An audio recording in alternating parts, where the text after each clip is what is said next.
Hello, students. It's me, Dr. Lynn Daniel, PhD, EDS. I'm the self care evangelist. I am your teacher in our self care and social emotional wellness course through the lens of Bronfenbrenner's ecological systems theory. And so today I'm coming back to you with more information about the three branches of psychology, philosophy, psychology, the three branches of philosophy. So, epistemology, axiology, and ontology. We are going to look at how these are embedded or can be embedded in your self care, your understanding of self care. What will it look like when you are intentionally considering these three branches of psychology? And I know they're abstract concepts, but they have a physical and an actionable response and mm, implementation for I'm grabbing that word. Okay, so if you were at in class on Sunday, this is what I talked about. I talked about these three branches of philosophy because when you want to understand the depths of an idea, you have to go where ideas and concepts develop and how they grow and expand, and that creative part of the mind, that questioning part of the mind. Ideas, these theories and concepts begin with inquiry and with your creativity and with you noticing patterns, connections in the world, and just with your awareness of how um, things in the world, in your space, how they interconnect, how they overlap, how they intersect, how they interplay. Okay, so that's why I want to talk to you all about this, because this is where I think people are missing it when it comes to self care. Because, like, at the surface level, we understand self care is put your body in a bathtub, wash your body clean thoroughly, go brush your teeth. We understand those things, but we're going to look at the intrinsic and extrinsic components of self care. We're going to look at a lot today. So, I've given you a 3-minute overview of what we're covering. All right, so I made us a PowerPoint, and so we're getting ready to, let me see how to add it to the stage. There we go. Okay, I'm gonna put myself small, or don't even, let me see which one is best. All right, you don't need to see me. All right, here we go. Hi, everybody. This presentation explores self care and social emotional wellness through the lens of the three philosophical branches of psychology, philosophy, thinking, okay? Epistemology, axiology, and ontology. So we will apply Bronfenbrenner's ecological system theory. That's what we have been doing and are doing to understand how external and internal factors shape our self care practices. I am your instructor, Dr. Lynn Daniel, PhD, EDS. I am known as the self care evangelist. Now, so you all understand, let's review Bronfenbrenner. He has these 5 levels of influence, these 5 layers, if you will, environmental layers that influence human development. And we know that Bronfenbrenner examined these 5 layers, or theorized these 5 layers as they relate to a child's development, growing up in a home, how does that look when that child goes out into the world, his school setting, and how does the community impact that child? How how does the parents' workplace impact that child because it's impacting the parent and the parent impacts the child? How do the culture, language, belief systems, religions, how do the laws of that community or even that country, that land impact this child's development? And then over time, how does this child's life change as laws change or societal expectations change or technology or things are introduced or removed from this child's life as they grow over time into an adult? Okay, so these layers shape our self care decisions and our social emotional wellness. So, epistemology is the study of knowledge. This is what we talked about in our class Sunday. So, epistemology is you looking at, is this truth? Like, we are wanting to understand the truth, the application of this truth, the beliefs. Okay? And so, when we look at our self care through the layer of epistemology, how do we learn? Here's what we're looking at. How do we learn self care strategies?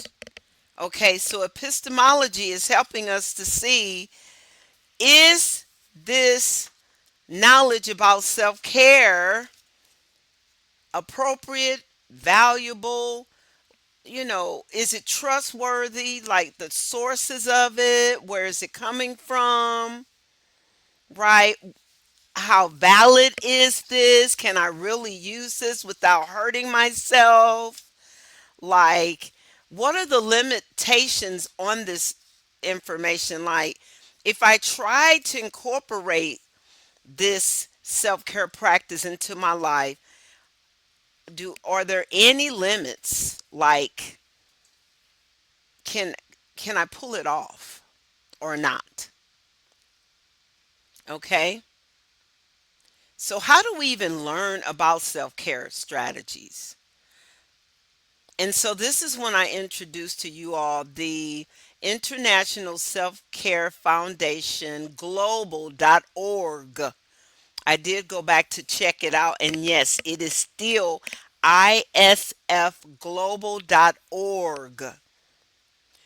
Go to that site. That is a reliable, trustworthy, credible site with information on why self care is important and how to implement self care according to the 7 pillars. Okay? So, learning about various approaches to self care through research, personal experience, you can even compare and contrast them.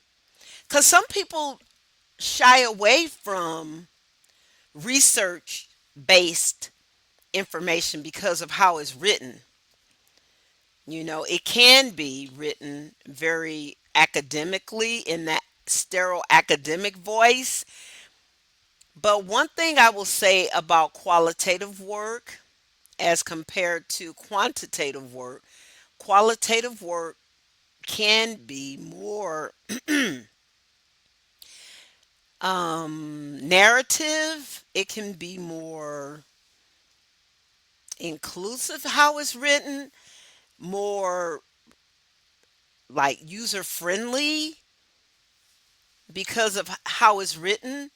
So don't shy away from academic research to help you develop your self care strategies, because that research will help you to build your personal experiences.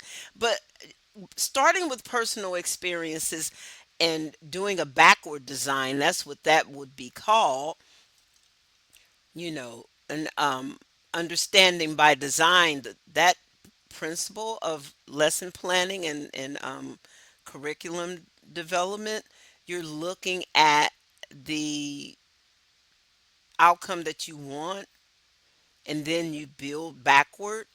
And so you can do that. You can look at, okay, my personal life, what I've been doing in the past, and how I'm going to use that to improve, make changes, and develop my understanding, my knowledge, and the truth about self care, and even examine my own beliefs and biases. Okay, and the sources that I use to go find out about self care. Am I only learning about self care from conversations with people I know? Am I only learning about self care through social media? Am I only learning about self care through popular influences or popular culture, magazines, podcasts, that type of information? Is it now time for me to then dig deeper and increase my depth of knowledge on the topic of self care? And that is when you start looking at, what does the academic research, what does the literature say about self care? All right, we're going to move on. So that's epistemology. Epistemology deals with the study of knowledge and how we come to understand truth, beliefs. We look at sources, we look at limits, and we look at the validity, the correctness of the knowledge. Okay, and I covered, or I just touched on these. So sources of self-care knowledge could include, again, trial and error, things you tried in the past, maybe they worked, maybe they did not. Cultural teachings and traditions, your parents, your mom, your grandma taught you how to wash your body, right? My great grandma taught us how to scrub our arms and legs, our knees and elbows, right? And then, as you know, your parents teach you how to clean your personal parts and all, right? Or if not, you learn it some kind of way through your cultural teachings or just from traditions, conversations. Okay? All right. Scientific studies and health research can help you to update that practice based on based on the validity of what the science says would be the proper way to cleanse your body. And then social media and blogs and books would tell you, oh, here's some current trends. Okay. All right. So now let's look at critical thinking and self care. How do we determine what wellness practices are beneficial? So, okay, this is you doing the assessment. This is anyone who is in this course who is doing the work. You put on your critical thinking hat about what you are doing, and you ask these questions, you evaluate your biases about what you are discovering. Oh, I'm not doing that, that's not worth it. That's a bias. A bias is an attitude that leans in a direction, a pro, for or against something. Why are you for that? Okay, examine, why am I doing it this way? Well, you you evaluate it by listing or pointing out reasons why you lean towards that practice. Because my mom did it, my grandma did it, my sister did it, my auntie did it, and it works. I did it. I've done it forever and it works. And then after you question it, you don't have to change all the time just because you're questioning something.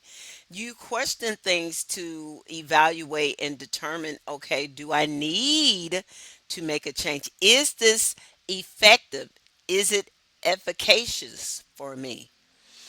Is this bias? Am I holding on and practicing something simply because that's how it's been done in the past? Okay. And then, is there any misinformation that I am holding on to in regards to my self care or the information that I know about self care or the beliefs that I have about self care? And is any of this information misinformation? Mm-hmm. Okay, moving on. Slide 5. Now let's look at axiology. So, axiology deals with values. We talked about that in class on Sunday and what we consider to be important. So, that means we're looking at the ethics, the credibility, the trustworthiness. When you look at ethics, that's what you're doing. You're finding, well, it's who's giving me this information, and is this person credible? Is this source credible? And then value, we're looking at the aesthetics. So the worthiness in aesthetics deals with the beauty, the feelings of something, some information. So what do we so and when we look at, the self-care practice that we are applying to our life and we're examining it through axiology, we ask ourselves, what do we prioritize in our well being? What do we prioritize? And this is what the homework from last week, week 1, it was giving you a glimpse into your current state or your most recent state of being in your physical, your spiritual, your emotional. It was helping you to assess and label your yourself. So then now that you are aware, now you can start delving and peeling it apart and analyzing it, breaking it apart. So, what do we prioritize in our well being? Do I put more emphasis on my physical appearance than I do on my mental well being? Or do I put more emphasis on spiritual and everything else is neglected? Like, that is what axiology is helping you to evaluate. Okay?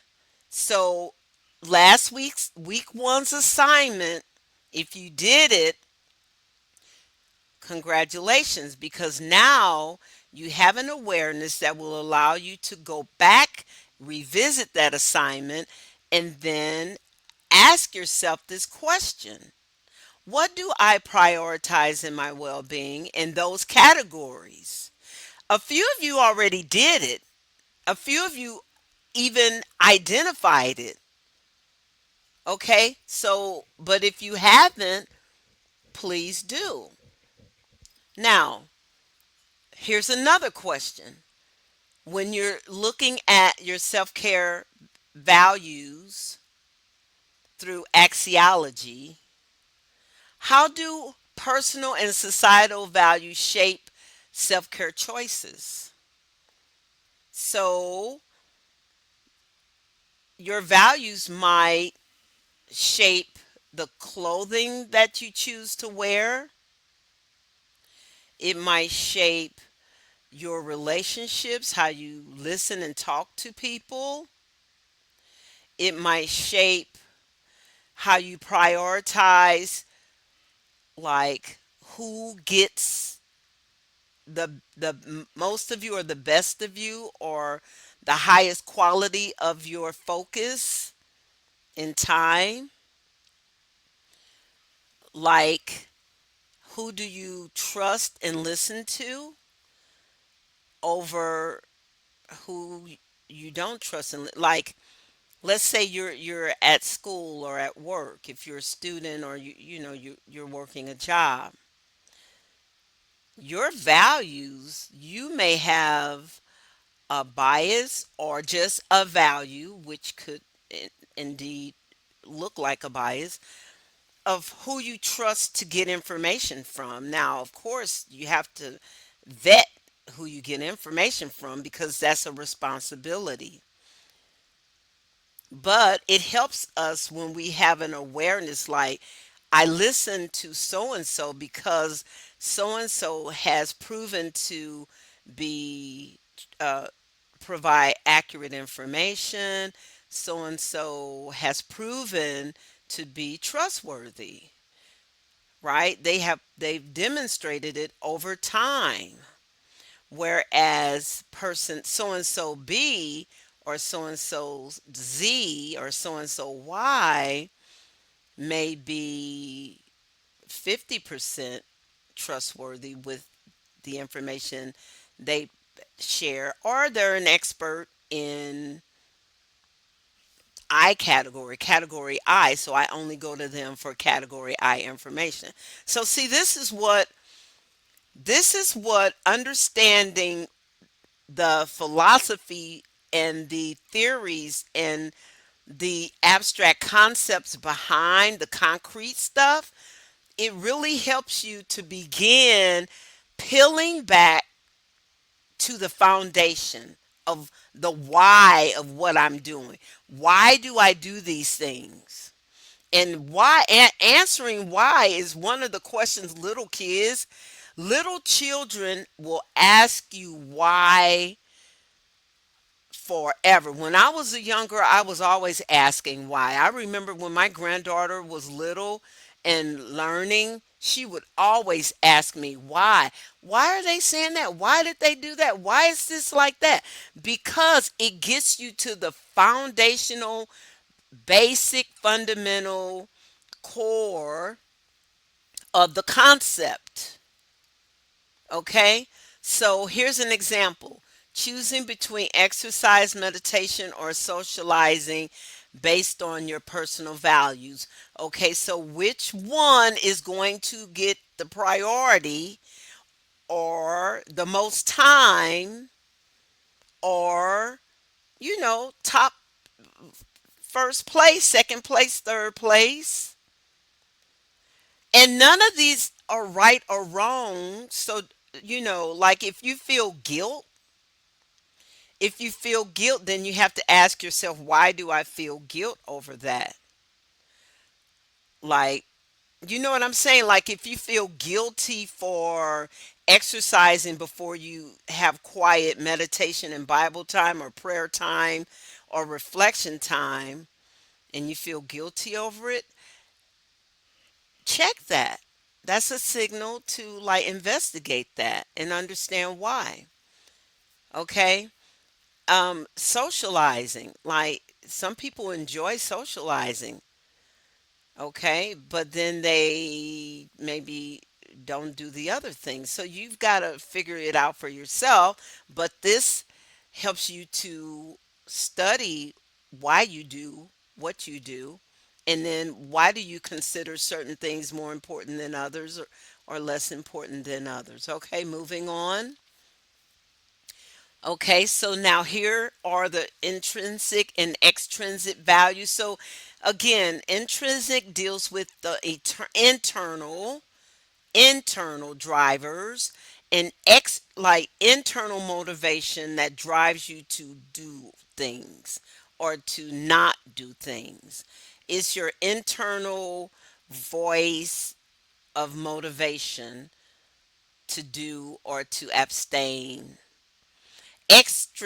Extrinsic is exactly what X is: the external drivers outside of you. Okay, so sometimes you're looking for validation from an outside source. Intrinsic, you get the validation from yourself or from your source of strength, God, the Holy Spirit, or whatever your belief is. Okay.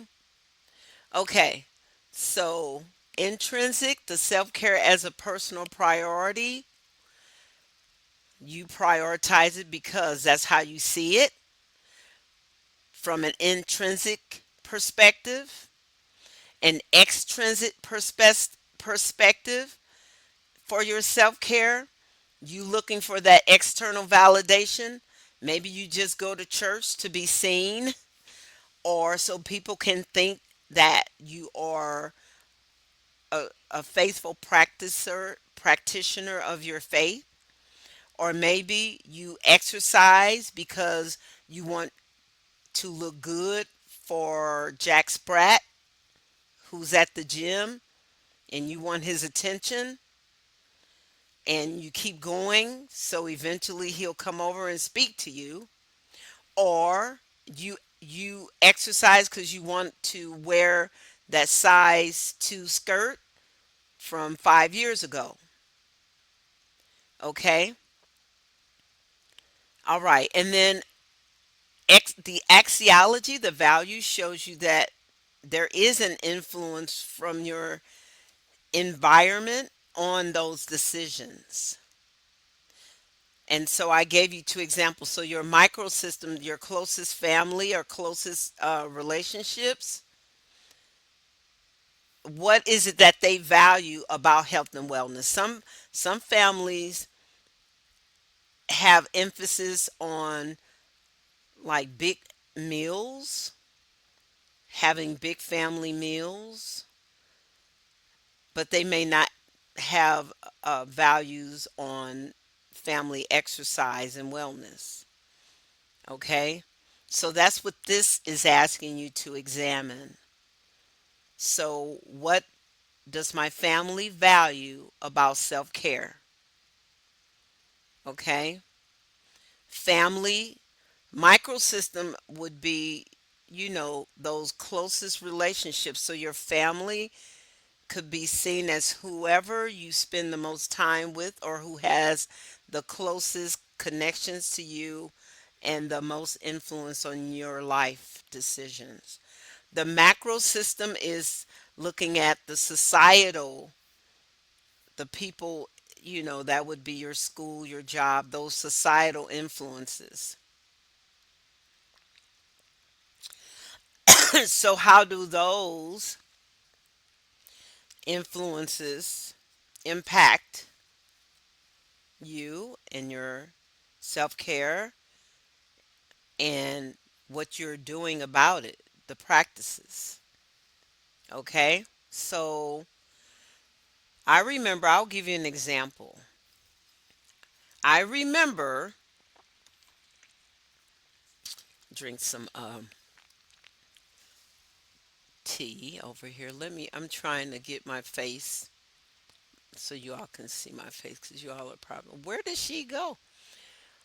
An example that I want to share when I was a college student. And so I decided I was going to go to the weight room and lift weights. Well, the athletes pretty much owned the weight room, but they didn't own the weight room. The school owned the weight room and it was open to any student. So I would go to the weight room and the athletes would give me the meanest looks. And a couple of times, a few guys said mean things to me. So what did I do? At mealtime, I went and sat at their tables, and they were like, my friends and I sat at their tables, and they were like, they didn't sit with us, but they were livid. And so that was my response to them, like, you guys don't own it. But that was an environmental, extrinsic, external pressure, influence that could have made me say, I'm not going to go to the gym anymore because those guys are in there and they don't really want me there. So I'll just exercise in my room or at home or whatever, whatever. Okay? Okay. So let's go back. Um Let me make this slide big enough so I can see. Okay. And see, that's what I was concerned about, my picture down there cutting off some of the words, but I'm not going to fret over it. Okay. Ooh, my nose. Allergies. Okay, you all. Ontology is the study of being, identity, and existence. All right, so the application to self care. So, ontology is looking at reality. What is real is looking at existence. Okay? So, what is real? How do things exist? Okay? Identity of those things. And how does this influence and shape my view of self care, wellness, myself on this journey of self care and social emotional wellness through Bronfenbrenner's 5 layers of influence, his ecological systems theory. So when you're looking at ontology, you're looking at the state of being. Like you're here in the present moment. You're here in your home or wherever you are. Your identity, who you are as a human being, you exist. Okay? And so here's how you apply this to your self-care. How do I define myself in relation to wellness? How do I define myself? Or flip it around, how do I define wellness in relation to me? Am I well or not? So you just make a Likert scale and number one. Okay, one, zero. It could be zero. So 0 to 5, right? And then you can like very well, or let's see. I'm extremely well. I'm well. I'm not so well. I'm extremely not so well. And then in the middle, it could be neutral or however. And then and you can just rank it like that, or, make a Likert scale. I'm flying off the top of my head just then, so it may not have been the best example, but look up Likert scale and then use a Likert scale. That's a quantitative tool, but still, I in class Sunday I told you that your study may end up being a mixed method study because you're going to be collecting some numbers. Many of you are counting days. You're counting times, how many times you've done something, how many days you've attended a gym, how many reps you did, how many pounds you lost, how many ounces of protein you're getting. Like, yeah, how much you weigh, how many pounds did you gain or lose, how many inches did you gain or lose. So these are data points that help you to talk about and discuss and show you in relationship to your wellness. So ontology is the study of your being, your existence and identity in relationship to your self-care.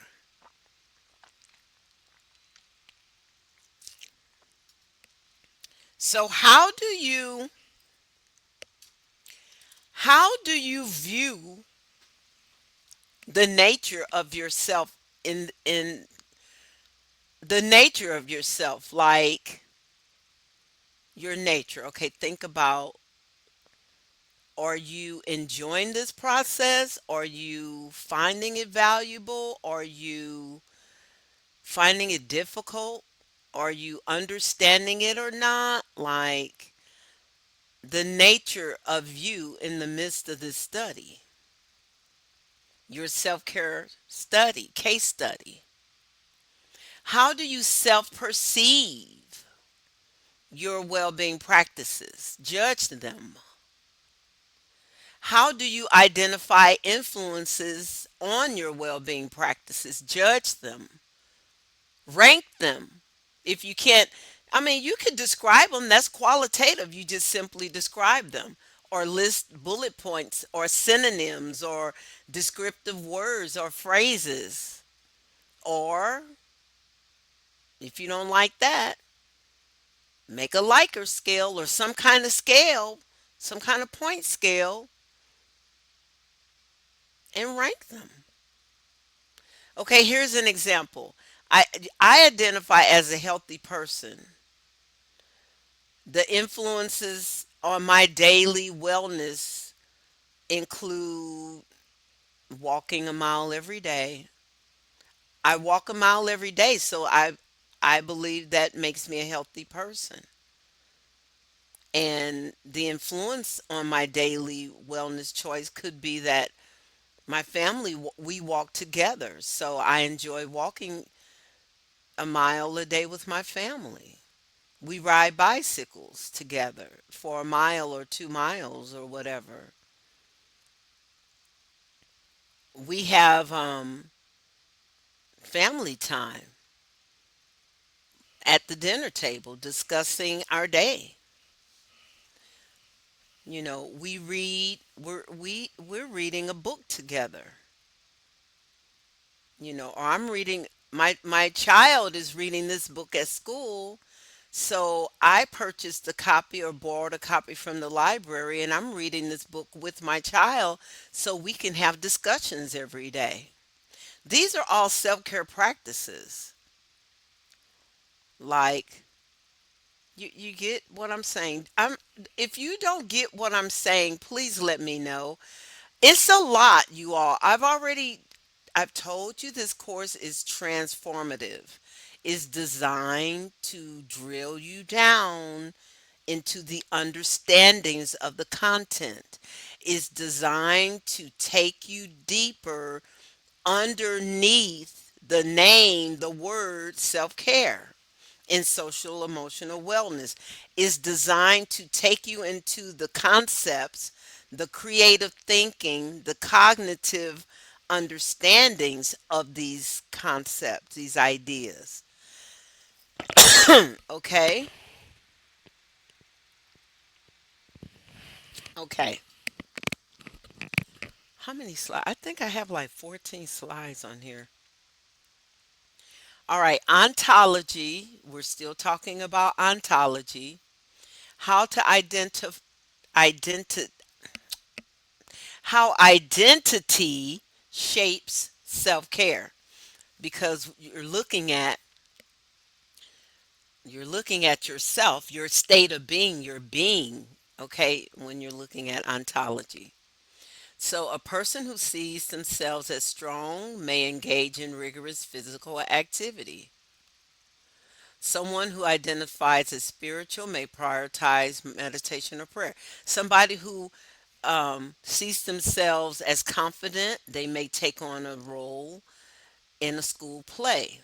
They may volunteer to recite the national anthem or a poem at a program or play the piano at church. Like, this ontology helps you look at that mindfulness part, that self perception part. It takes you into identifying yourself, like, I'm shy. Why am I shy? Let's peel apart my shyness. My shyness protects me. I feel good being quiet and being observant. There are times when I step out of my shyness when I feel that I'm in a responsive environment. I will step out of my shyness. If I'm in a competitive and unnecessarily competitive environment, I'm not engaging because to me it's unnecessary competition, right? And so ontology helps you to look at your past experiences, your beliefs about self care, lessons you learned in your youth, as you know, in the past. Because remember, chronology, the chrono system in Brofenbrenner's theory, takes you across the lifespan. So you look back, you reflect, you look back over your life to pull data points and to make comparisons about your present and then to develop a plan for your future. So, what lessons in your youth did you learn about self care and wellness? Okay, so in my youth, I learned some things like I needed to rest. I better not eat certain things if I didn't want, if I wanted to be healthy. I better pay attention to my body. If I'm doing some physical activity, I better listen to what my body is saying. Okay. Okay. And then social reinforcements of self-care behaviors. Or do you have reward systems? Do you have something or someone or some method or some system, some app that you use, some um, reward system maybe to help you to continue on with identifying yourself as a person who prioritizes this aspect, these behaviors related to my self care and wellness. Okay. I hope you all are. I know we're into 40 minutes now, but you can pause this video and just pause it and come back to it, chunk it down. You don't have to take it in one sitting. You have a whole week. This is week 2. Today is Tuesday, February 4th. And so you have your assignment is due Sunday. And so, you can chunk this down into 10 minutes a day for however many days, 15 minutes a day. Okay. Or you can put it on 1.5 speed, speed it up. There are a lot of different strategies you can use to get through this understandings. Okay, so how do you integrate epistemology, axiology, and ontology in self care? Let's look at these. How these three branches interact: epistemology, how we learn about self care; axiology, what we value in wellness; and ontology, how our self identity shapes our self care. So you have a student who is struggling with stress. They might research stress management strategies. That's epistemology. They might choose methods that align with their values. That's axiology. And then they might or probably will recognize how stress impacts their identity. That's ontology. Okay? So for you, you may research something.